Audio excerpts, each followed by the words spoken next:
Bonsoir, bonsoir, bonjour, c'est Congo News 24. Chers téléspectateurs, comme toujours avant de commencer notre émission, nous disons merci à Dieu, nous disons merci à nos chers abonnés et téléspectateurs qui nous suivent partout dans le monde et en RDC. Émission bandeko eza ya koyinda po ba point eza penza ebele. Alors, premier point, les États-Unis et la RDC la main dans la main na coronavirus. Donc, la main dans la main, donc, bazali wana donc États-Unis, azali simaya fachi à 100% bazo supporter. Alors, toko développer une émission na biso. Deuxième point na biso, otolobi keza ya kuyinda ne mwana Ntsemi mobulu na mobulu. Dans son interview, Ntsemi demande l'argent, dédommagement 2 ans de prison. Alobi azana besoin ya mbongo ya 2 ans de prison. Donc, mobulu yo, ya ombozo mona bazo kanga ete, do ba dossier eza wana, toko développer une émission na biso. Troisième point, un véhicule de Kabila, Bandeko, de la ferme de Joseph Kabila, incendie à Lubumbashi. Donc, Mobulu, toko expliquer en haut, pourquoi Batumbaki bisi à Kabila.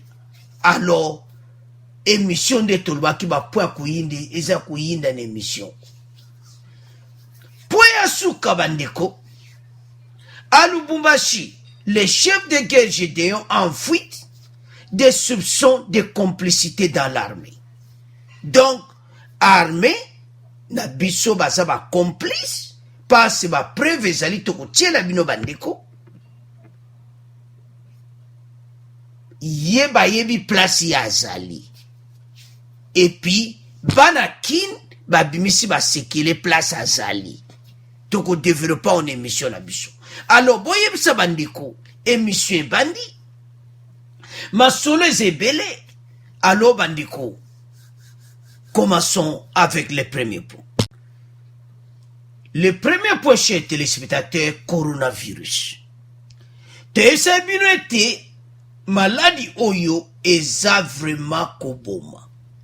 Ba nombre eza ko augmenter de jour au jour, na RDC za ko augmenter déjà comme na ba province na Goma Kamoka Sikebimi. Alors ndebozo mwana titre les États-Unis et la RDC la main dans la main ndomo ba simbani wana drapeau ya États-Unis drapeau ya FARDC. Alors Donald Trump a supporté Fachi pona mandat na yedo bazape na simana ye. Dans un communiqué publié, dont les États-Unis, qui va payer ça qu'ils font, va payer ça qui 6 millions à bango pour aider RDC, pour na soins de santé ou ya coronavirus. Les États-Unis affirment disposer déjà des meilleurs experts de coronavirus, les centres pour le contrôle et prévention des maladies, qui travaille aux côtés du docteur Jean-Jacques Mouyembe et du ministre de la Santé Eteni Longondo dans le cadre de la riposte congolaise au coronavirus. Donc, États-Unis, ba déjà expert bazali. Boyebe ke kuna na États-Unis, bango mo batu baza kokufa. Bandiko, sota les États-Unis de batu ba kokufa. Donc, mawa. Au jour, ba nombre zaka komata.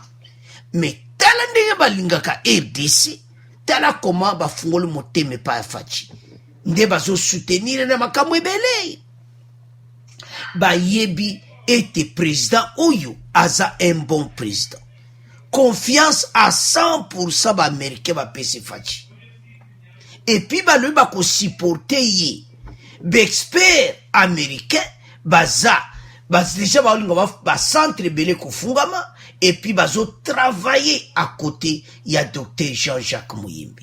Bandeko, docteur Oyo, a fungoli ba makambo epeli. Azad vraiment na posa ba Congolais. Yango, toloba toujours quand vous travaillez ensemble, na bolingo ya mboka ba solution ezwamaka. Eza te oyo bazoyela biso ba confinement ya 4 jours boye na boye oyo FCC bazoya na ba désordre na bango oyo bango mo bamoni ke tonto tia désordre. Donc Docteur Muyemba bazo travailler na ndenge moko bandeko nanga kitoko, bazo travailler ensemble na Faci. Yango bata FCC batika koya na makamu na bango ya désordre o bayaki nango na mikolo eleki oyo ya mbongo alobelaki bango boyebelo kote. Aloba Congolais tozala motema ya kokita.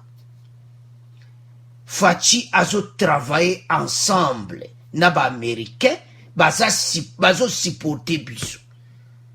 Parce bango mobe kuna bazana ba problème ngo ya maladi oyo. Mais baza ko continuer ko expliquer ko aider biso. Ba expert américain bazana aider ko aider biso. Baza à côté ya Jean-Jacques Muyembe puis ba osala pe ba centre na bango. Et puis ministre de santé azo travailler na bango. Alors,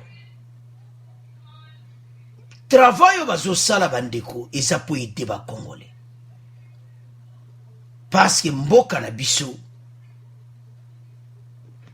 soki maladi ekoti to contrôler ngo te sa pasi. Boyebi to ça na centre na biso ya INRB, dont INRB wana ezali un Institut National de Recherche Biomédicale.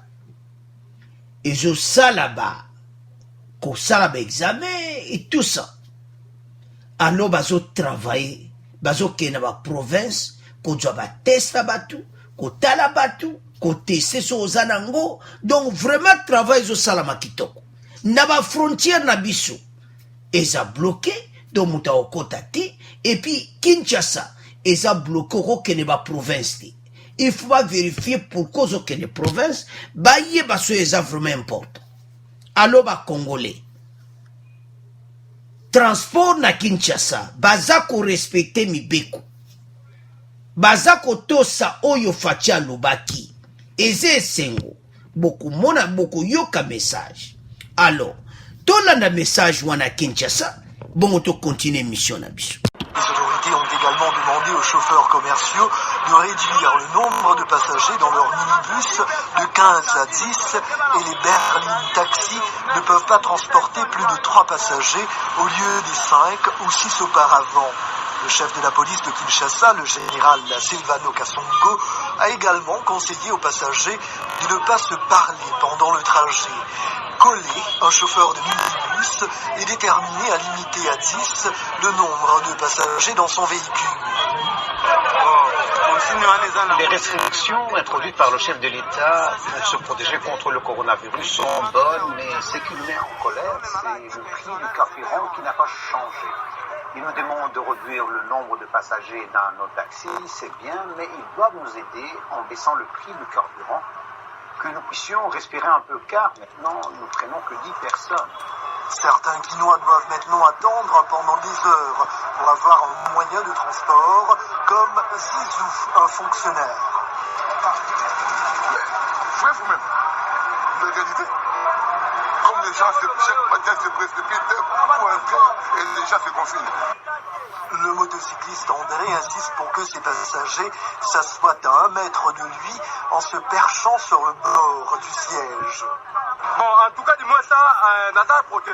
En tout cas, je pense que la décision du chef de l'État nous protège. Quand je prends un client, une seule personne, je lui dis d'aller très loin à l'autre bout du taxi et de ne pas me toucher, à une distance d'1 mètre, parce que nous devons respecter la décision du chef de l'État, qui est aussi bonne pour notre propre protection. Alors, chers téléspectateurs, vous avez suivi le message. Bolandi wana bandeko na biso, baza koloba, ete mibeko Faci a joué ça kitoko. Et puis ba mètre, ba centimètre, mais place bovandi, distance. Donc bazo respecter na ba distance, on na ba pays européen, puis bazo respecter. Donc comment était Faci a zo kene vraiment na voix mo kitoko, ya ko battre la peuple. tozwi présent oyo aza na posa na biso eza te oyo bala kabila bandeko tozoya na po batumbi bisi ya kabila tozoya na po wana bisi te mpena batiango moto mpe balobi po ani batiango moto me tozoya na po wana. Alors chers téléspectateurs, mboka na biso ezokende na nzela kitoko mpona maladi oyo toyebi ete eza maladi moko mabe ebomi batu ebele so batangi nombre ya batu oyo basi bazwi baka ezomata kaka tozali na 81 babakisi sur 17 cas donc tokobokende à peu près kala te ekoma ba 100 oyo bato baza teste oyo baza nango coronavirus ezopona motu te obimi sukula maboko bolandi bashofere wana bashofere balobi mibeko présent zwi eza kitoko yango tosepela yango toyela bino bemission mpo boyoka oyo ezoleka na Kinshasa bashofere wana balobi ke mibeko présent zwi eza bien mosu asouleve point ya essence ete bakitela bongo prix ya essence mais mibeko présent zwi eza kitoko. Donc na ba taxi 3 personnes et c'est sur 5 personnes te. Donc c'est comme ça. Et puis bazo respecter yango.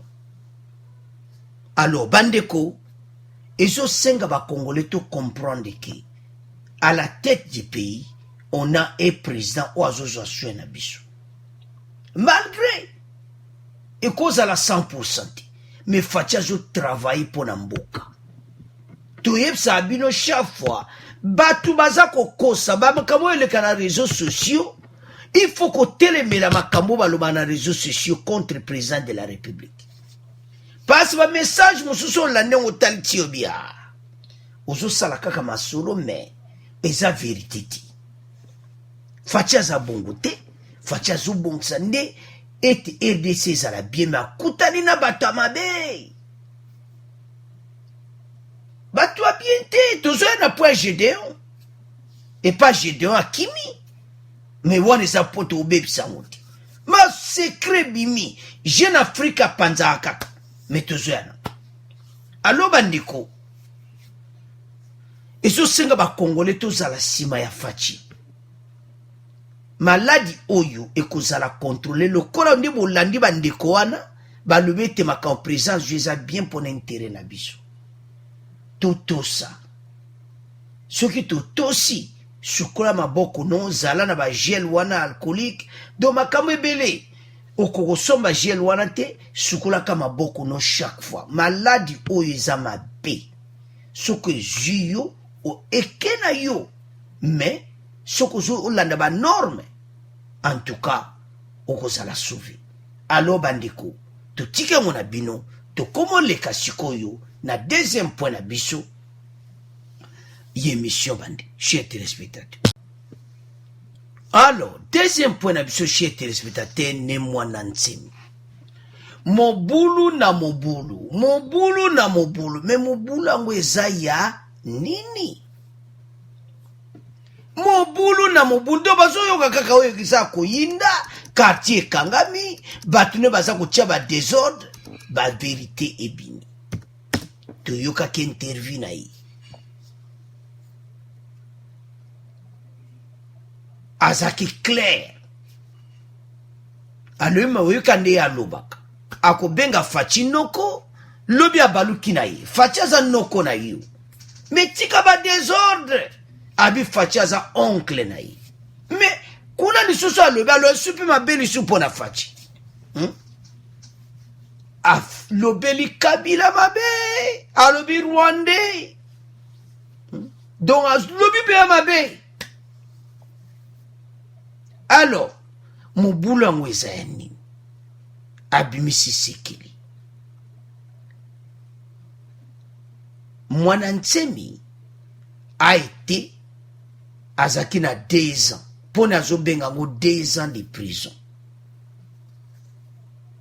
parce que azalaki komwana te bakangaki ye alui raison bakangelaki ye eza raison te bakokanga ye. Alors azosenga faci badédommage Kabila admisa mbongo a dédommagé parce que yemuta kangaki. C'est Kabila qui t'avait arrêté. Kabila sana mbongo apesa yo. Comme ça yo vanda kimi alobi azana besoin ba pese mbongo na yi. Il a donné l'exemple. Bemba azaki na CPI ba dédommage qui ah ne mwana nsemi aza ba numéro. Alors ces adeptes continuent à chanter. Tokuchela bnexa video bazo continue koyemba mobulu ba police kuna do ba police baza pena na ko baza na ye. Donc moi pena ba bouger le suezati. Fatia salier donc kasongo pena donc ba vendre les coussins. Donc batune so ba mekaka ba panziba. Ezo simbati. Alors, situation oyo, le collègue a le vérité, comme il doit débattre en émission oyo.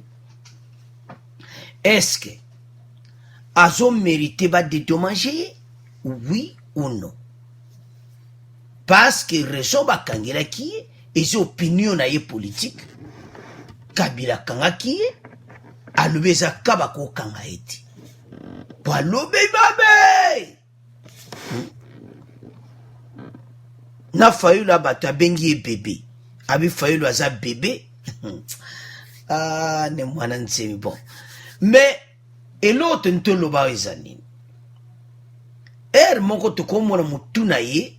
Oh, ne mwana nsemi dune so tali. Na meiko lande mwa muki. Na bino. Ne mwana nsemi. Apesi point moko eze un peu valable azana besoin ba dédommager abi il azaki na prison parce azako mwana te parce ye aivadaki na makala azo alors place akendeki pe yazo benka prison parce azako mwana te azaki libre te ba olukisa na Kabila abi a perdre babiloko na yebeli na baza yi yemo kaza président ya aso benga ngoni ni Bakongo do fédération ya Bakongo mo abaluki na ye mo alobi mabe mo abengi fachi oncle mon oncle ah maza noko na yo mais tika mobulu Alors, on a compris pour ça naï.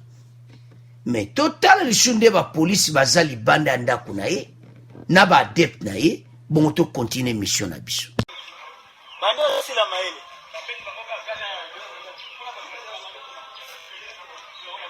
Papa Zulu tigre ligne, tigre aussi correctement Papa Zulu. Papa Zulu, s'il vous plaît, répétition, tigre n'a pas bien saisi Papa Zulu.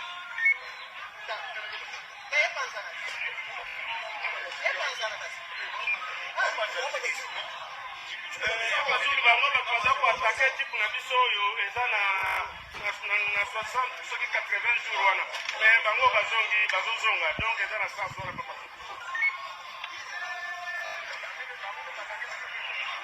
bango bakoza koatake biso papa Bazulu yango nde bakoki mwa gaz wana mpo bazongisa bango na position initiale na bango.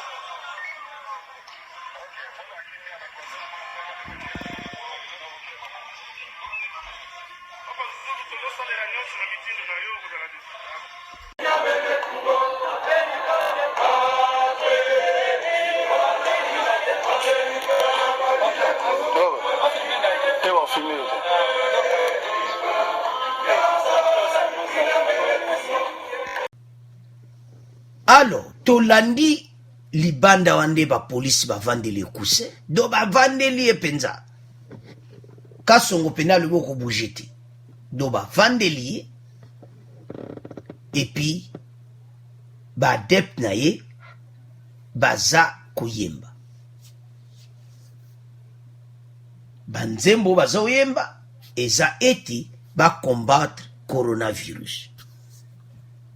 alors que mibeko lui beaucoup ça la plus de 20 personnes donc à beaucoup mibeko donc on peut aussi l'arrêter mais si on sort total va dossier et au moins que et ça va dossier moko te éviter ce qu'on l'encoyi aza jana va dossier wana donc l'encoyi soit ça va dossier wana et comment va vendre ça ne mwana nsemi passe à pesi point na yi que ezali kamwe fallait ba kanga eti asana besoin là likonda ah bon d'une part a pesi exemple ya Bemba zaki na prison na CPI ba fesa ki ba mbongo na ye alors yesu kwa zana besoin ba dédommager ba mbongo na ye l'état futa ye pa futa biaza makambo ebela ko futa biloko ne ebele la ki na prison ba makambo ne ebele bebi a perdre ba biloko na ye ebele donc l'état il faut futa nde mwana ntsema alors bandeko est ne mwana ntsema a raison était ba dédommager wana totika ona bino parce tata oyo ndenga bandi bakotika te tiba opesela eko risque que tiba kanga eba kene na prison bazo buka mibeko a président de la république alors mobulu na quartier il y a même les gens du quartier bazo se plaindre côté avandaka babi koto pena donc mobulu moi eti yazo mon quoi chef à koto et moi bloqué balabala carré les kati alors police azane mayele bazali banda ndako na ye do bavandele pena kusendo mwe batu na ye ba bouger pene yati ndeto l'accès bino wana nde basalaki bazali koya bazoyemba alobi akotika te ao continue ti bakopesa mbongo na ye donc eza ya koyinda ne mwana ntsemi alobi faci dédommage ngai faci adédommage mais Kabila mutu alukelaka ba problème wana mutu alandaki yo alors pona ye so mutu bakama prison etali gouvernement azosenga déjà lobeli Kabila mabe aloba ndeko totika ona bino ne mwana ntsemi azana besoin ba dédommager toke na troisième point na biso alors troisième point. Un véhicule de la ferme de Joseph Kabila incendié à Lubumbashi. Bisi ya Kabila tamba moni onka keza ya Kabila batumbi yango moto. Bato oyo balobi boyi.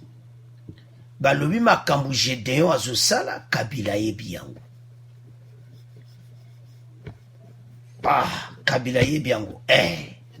Donc makambo wana oyo ndenge Gedeon atie mobulu na Lubumbashi partout des autres côtés Kabila ayebi makambo wana yango bango batumbi bis na ye. Le bis se trouvait au mauvais endroit au mauvais moment. Les habitants du quartier Machi Bisha étaient fous de rage quand ils ont découvert un brave homme avait encore été abattu. Donc, babomaki na batu oya bakata katanga. Alors, taba mone mutu wana kufaki na besi no bata quartier wana ba mone ka bisi zuia. Bisu izanani. Bamunikiza ya Kabila ye penza alors jibiswana batumbi yango moto. Pour les habitants du quartier, il ne fait aucun doute que Joseph Kabila porte une part de responsabilité dans les tensions que nous connaissons aujourd'hui. Alors, ba problème tozana ngona Lubumbashi awa. Kabila yebi masolo wana. Makamtolo bakiango. Ayi masolo wana. parce que Gédéon te explique aza mutu na ye basekele kutu ebimi ebele na bagénéraux mosusu toza na po wana suka po asuka nde eza somo. Le passage de ce véhicule à ce moment précis, à cet endroit, a été vécu comme une provocation par les habitants du quartier. Pona bango tangu na ba perdre na batu na ba moni quartier wana peno batu bakufaki. Ba moni mbala moko bisa Kabila. Ewuti na ferme na eza koyabi oyo penza. Allez.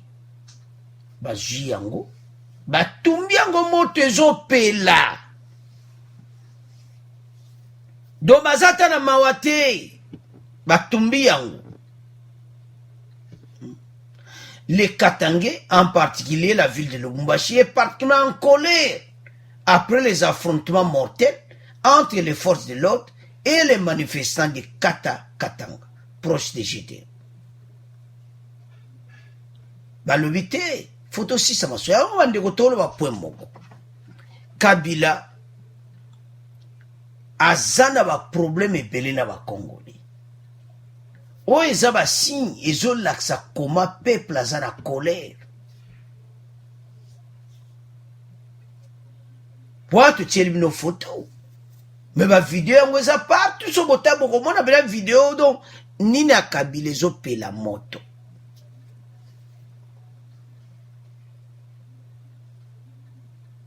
Parce que tata oyo anyokoli ba Congolais. Et zo laksa clair. Donc Kabila soki na point moko baza ye moko aza na batuté. Donc ba Congolais ba juye. C'est la même chose. Donc baza pena na kanda na ye. Bon comprendre que c'est Lubumbashi. Tangu Lubumbashi baza na colère nebui. Bongo Kinshasa siko. Et pas masolo pena na Eva. Donc Congolais pena lobakango polele ke balingi na bango yeti. Siko kote kuno baloba ki eso ami kimela kote kuno. Kimela kote kuna kuna pe kuna nzoka nde balinga ka kote muso ak Lubumbashi balinga Kabila te. Bandeko bachaka ba commentaire ba Katange baza bomoni bino moko batumbi pena bus. Vidéo on peut bachango partout remona na yo.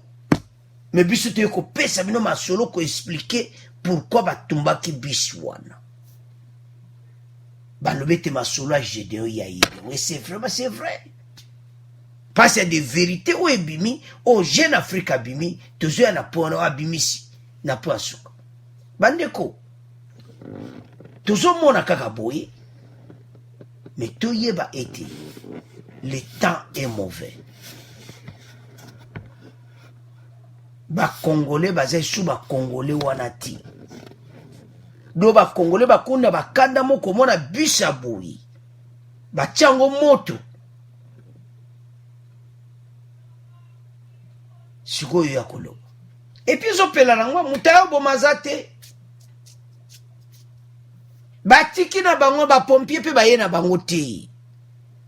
Babi eza ya Kabila et batu bango moto. Batu ba filmer yango. Ba filmer yango ba tcheche partout ba vidéo nango. Allo bandeko na ngai. Situation ya tata oyo ba Congolais bazana posaka likamukaka moko. Yaza le suna RDC. Mais un jour, malembe, un jour bandeko. Boko ndima, aokenai. Aokende. Alors tu tika mona bino passe azo mona bien ke balinga kete. O ezab exemple. Alors tu comment le kasiko na pona biso suka. Oyo ya Gédéon. Alors, chers téléspectateurs, nde bozo mona wana.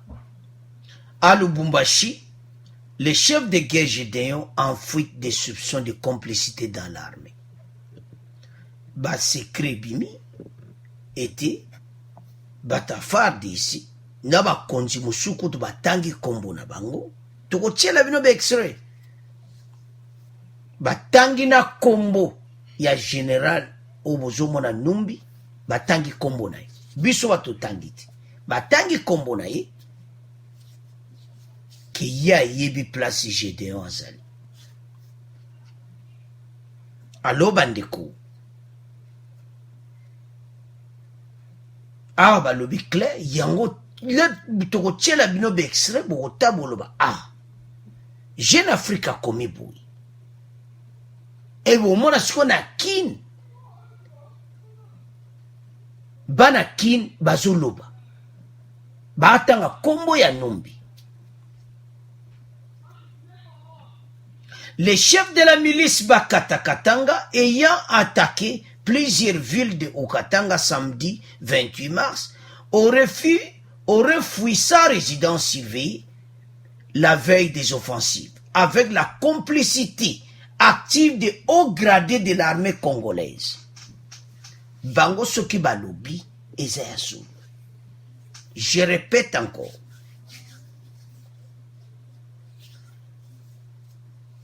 Gédéon aurait fui sa résidence surveillée la veille des offensives avec la complicité active de hauts gradés de l'armée congolaise. Bango batangi kombo te. Mais bana kin siko batangi kombo. Zoma makamone coïncide. Bango balobi hauts gradés de l'armée. Mais Jeune Afrique atangi kombo te. Mais bana kin batangi kombo toko tiela no makambo bana kin balobi eza so mon émission bandeko. L'assaut a été lancé simultanément à Lubumbashi, Kasumbalesa et Likasi, et les affrontements qui ont opposé les miliciens aux forces de sécurité ont été après et maîtrisés. Au moins 30 assaillants et militaires congolais ont été tués au terme de plusieurs heures de combat. Donc, combat penezalaki. Ba milicien bazo beta masasi, fa desa sa ko beta masasi. Donc, vous comprenez siko, des zones de nezalaki. Alors, batu ba koufi epele boy, et puis ba lobiete, plus haut gradé de l'armée, ba yebi place. Parce que ba kimisake na résidence surveillée, ye batu ba complice yo ba kopima. Awa batangi kombo na bango na bakinwa. Bandeko, le président de la République avait convoqué une réunion il y a Conseil supérieur à défense. Obozomon na photo wana ministre de la défense azalaki présent. Et puis apesi message na ye. Après réunion, to tiela bino message na ye d'abord. To yoka message na ye. Après, to yoka message ya bakino. Boko yoka ke bon. Jeune Afrique, ese basoli na banana kin? Non. Makambu oyo Jeune Afrique alobi. Eza les mêmes oyo bakino ya balobi. Donc, soko landiango omona, eza ya solo au gradé de l'armée. Bana kini siko balobi kombo John Numbi. Balobi ba yebi place ya sa. Biso batu to lobiti. Boko yoka. Avant de continuer mission, to yoka nanu réunion oyo basala kina fachi. Toyoka compte rendu nango, bongo to continue mission na biso. L'État nous a convoqué d'urgence à son cabinet pour nous faire part d'abord de sa plus grande consternation à propos de ce qui s'est passé à Lubumbashi. Il est écœuré que des compatriotes meurent de cette façon-là. Il est donc écœuré et nous a dépêché pour qu'une mission de haut niveau établisse d'abord les responsabilités de chacun, comprenne qu'est-ce qui s'est passé, qui a fait quoi, qui devait faire quoi, qu'est-ce qu'il faut faire. Le deuxième volet de la même mission, c'est de mettre la main sur Gédéon. Il ne peut pas fuir deux fois, il ne peut pas défier l'État continuellement. Et là, nous avons besoin de l'adhésion de tout le monde, comme on l'a fait ailleurs, parce que s'il a fui, il n'est pas en l'air, il n'est pas sous terre, il n'est pas sous l'eau. Il doit être dans une maison d'un individu qui doit le dénoncer. Le chef de l'État. Alors, chers téléspectateurs, Tolandi Ngoïmoukin.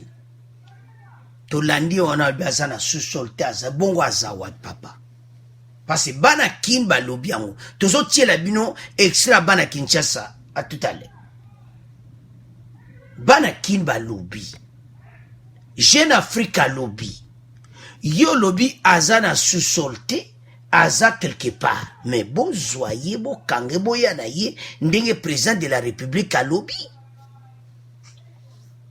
FCC bozo travaille na président Fachibo Fungola Motema.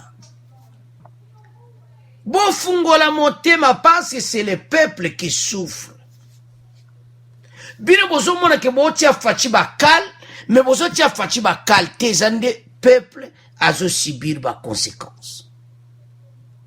Ce qui va kimisa qui était na haut gradé de l'armée, parce que le journal serait commis. Eza ya solo, pe boko yoka bana kin bako loma kamu journal oye commis. Alors que bana kino ba soli na bangote. Bozo travailler na fachi, bo fungola motema. On lobi bien kazana sous-solté. Et puis qu'on s'en a deux fois. Ba lobi bien que au gradé de l'armée ba kimisi. Aza wapi.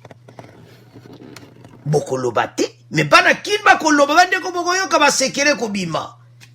Bana kin ba lobi. Place azali. Batangi. John Numbi bozo mona wana. Batangi. Biswa to tangiti. Alors, chers téléspectateurs. Bozo travailler na fachi bo fungola motema.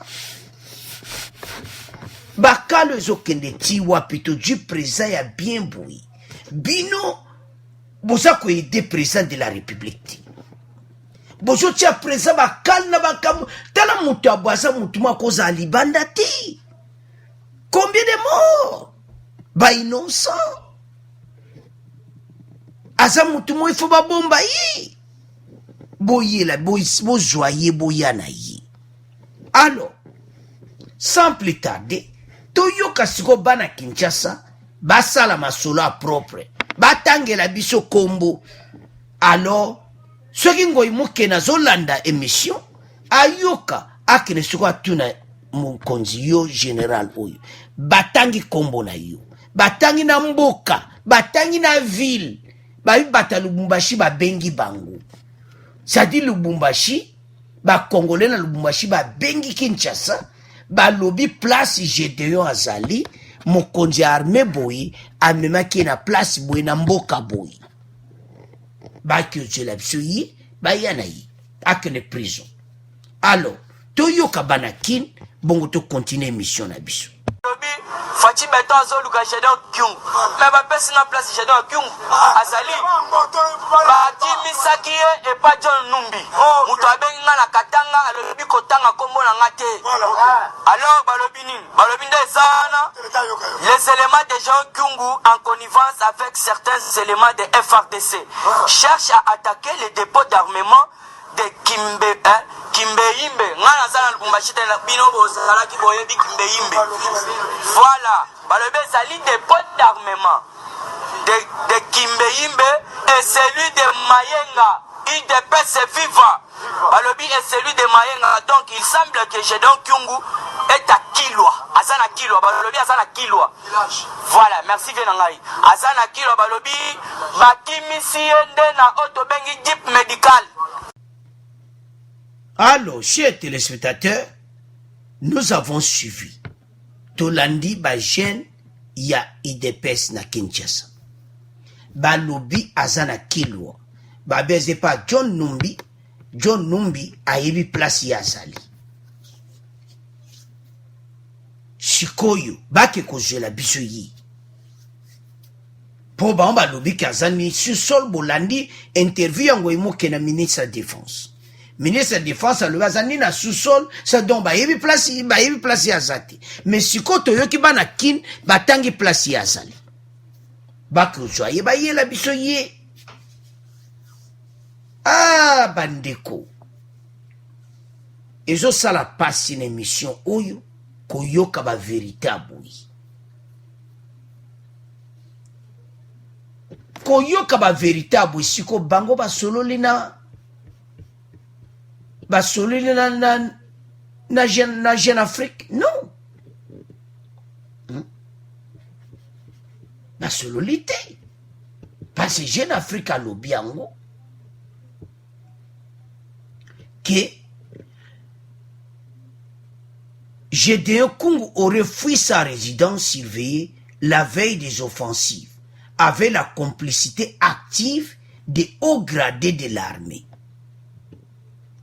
Wana Jeune Afrique mtalobi batangi kombuti siko bana Kinshasa balobi John Numbi tolobani siko botala yango mibale Jeune Afrique alobi likambo wana tangi au gradé de l'armée bakimisi bana kin batangi kombo na ye batangi na village balobi babengi bango a partir à Lubumbashi ke tala bwetala bunde tolandi biso nyonso bana kin wana isamba wa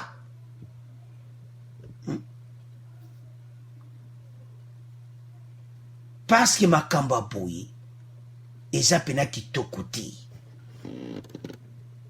Kasumba Lesa likasi donc bamboka na nyonso ezalaki penda don mawa. L'armée est intervenue et a ouvert le feu sans sommation sur ces miliciens et qui a occasionné de lourdes pertes en vie humaine. Plusieurs arrestations après le bilan encore non exhaustif. Bato bakufa kibele. Alors, FARDC baza en complice mokonzi na bango bana kin batangi kombo eza mawa bozo travailler na moninga mais bozo sala biloko aboye vraiment hein? Alliance FCC cash ou eza alliance entre l'ange et le diable complet. Diangona catholique a le ça un diable ensemble. Catholique a raison. Peuple congolais a coquille sur qu'on continue qu'on souffre. Batangi place Gédéon Azali, balobi kilwa, mbaye biango, bakine ko joye bayana ye. Et puis batuna général John Numbi que batangi kombo na bana kin biso to reporter oyo balobi sikoyo bande konangai eza pasi pe mawa komona ete bozo travailler na moninga bozo monter baku eza kitoko te facha yepa bongsela biso RDC mais okutana batu yo bon fachi masolo yango wana ba vérité yango wana alors ceux qui bateau ba yebi ba conseiller Fachi boju message oyo bolandi émission na biso boju émission bo passer pa ba Fachi yo ke émission oyo ete batangi John Numbi bana IDPS batangi ba bengi ba ona Lubumbashi et puis Jeune Afrique a commis siko Jeune Afrique a commis a solina bana IDPS non. C'est ça tout le monde qui est la vérité. Et comme étant bien infiltré, bateau nyonso bazo sala Fatima B, ba monana na poisse. Alors, oyo ba bazo sala Fatima bazo kabas, ba sala ne peuple. mais fatia kozala kaka vainqueur na oyo nyonso bango bazosala parce fatia afungoli bango motema travailler na bango babandi baosaele bakal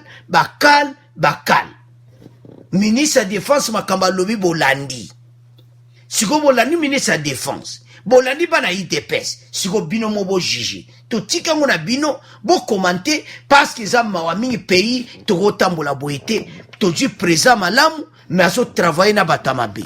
Alors à vous de commenter tokomoleka na résumé émission na biso. Chers téléspectateurs, tokomi na résumé émission na biso. Premier point, tolobaki ete virus oyo coronavirus